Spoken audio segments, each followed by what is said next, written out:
Good morning, everyone. Scott Maybor here with your Medicare Missive from the pond for Thursday, the 18th of December. Can't believe how quickly the December's passing. The holidays are here. Hope you're all enjoying. So let's see. So as you know, or hopefully know, the open enrollment period ended December 7th. And right on time, this week I am getting a ton of emails and phone calls from people who are unhappy with their plans and asking if they can switch them. One in particular I want to highlight because I think it's a misunderstanding of how the drug plans work. But many people are like reaching out saying, I don't know if I'm on the best drug plan. Can we meet after the holidays? We can meet, but there's nothing we can do. If you have a drug plan that hasn't canceled, and you haven't moved, and there's no other special enrollment period that we can use, it's too late. There's nothing I can do. The deadline was December 7th. And I have several people asking me about expenses and how much this is costing me. One guy's drug plan went up $60 a month. Absolutely, it did. But he called me on the 8th. There's nothing I can do. Where were you when I was sending emails in August and September saying, let's get something on the calendar? So it's unfortunate. It's not my rule, it's the government's. But the people I wanted to highlight, so these have been clients for quite a while. They're on the younger side. They're very smart. They don't really take many drugs. So they are on a cheap drug plan. So the cheapest drug plan this year in Massachusetts was $12 a month. I told them to just let it roll over, $16 a month. Great, we're all set. She emailed me yesterday and said they both have COVID. They went to get their Paxlovid, which is a tier 3 drug, and they were required to pay about $400 a piece for 5 pills so they could take Paxlovid for 5 days, which they obviously decided not to do.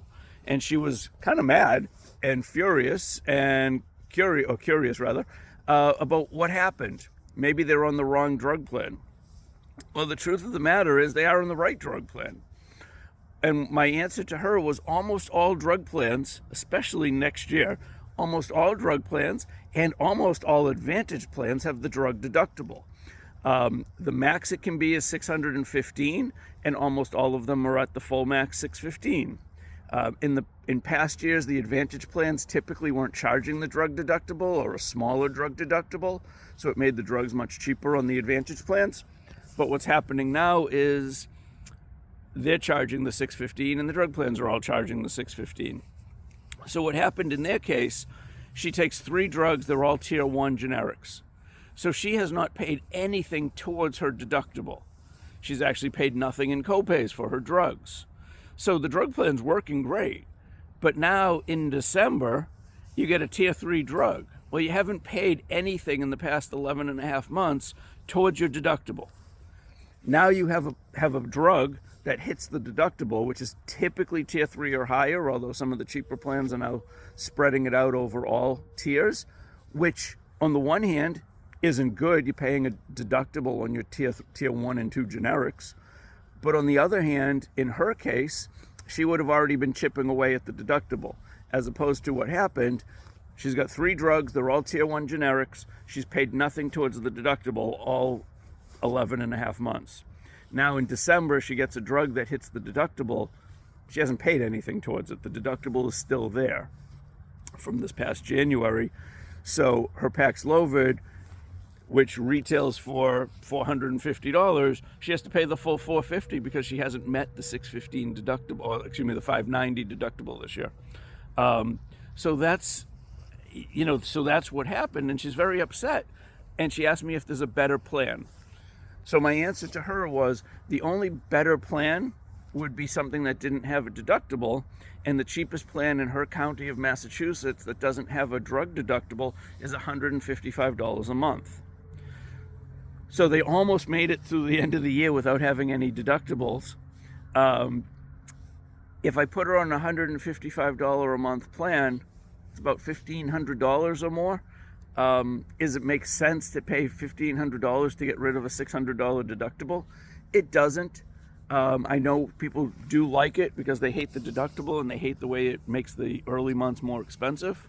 But there is nothing she can do. There's just no way around it.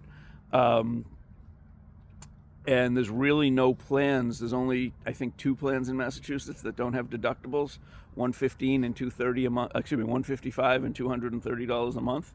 So neither are a good fit. She just has to grin and bear it, and that's just the way the drug plans work and the deductibles on the drug plans work, and it impacts everybody on Medicare.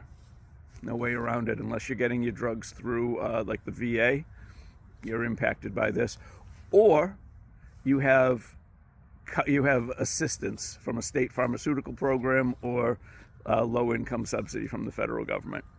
So I just wanted to explain that because I think there's a lot of confusion around how deductibles work. Let me know if I can help. Let me know if I can help. You can email me or go to my website. My number's there. Give me a call, send me an email. Have a great day. Enjoy. Thanks for watching.